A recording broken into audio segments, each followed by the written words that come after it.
One of the things we get asked a lot about at PRESSERV is the remediation of trunnion corrosion, internal trunnion corrosion, which is one of the HSE's top 6 oil and gas reasons for failure and safety issues relating to corrosion.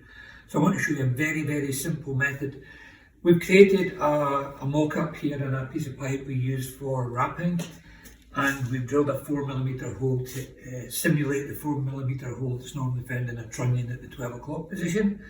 In this case we've just applied it, at the 6 o'clock position. In this case we've applied it at the 12 o'clock position. So the purpose is we want to apply a product inside a space using a very limited access port, which is a 4mm hole. Normal conventional paints, wax oils will not work in that case because there's not enough room to work. As we all know, a trunnion normally has an end plate here. So how do we do it using a vapor corrosion inhibitor? Quite simply, we use this product here. It's called Electrocore VPCI 239.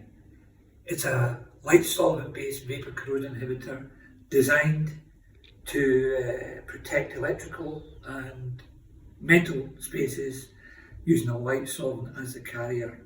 So if you can imagine, this is me coming into the 6 o'clock position with an extended nozzle piece. And if we look inside the pipework here, we can see the nozzle, and you imagine this inside the trunnion. I give a short burst. This then introduces the vapor corrosion inhibitor into the trunnion and forms a molecular layer, thus eliminating corrosion from the trunnion itself. To finish it off, we use a proprietary sealer cap that goes in there. We pull it out, we cut it to length, we place it again, finish it off, and that is the trunnion protected. Very simple, straightforward method for internal trunnion repairs.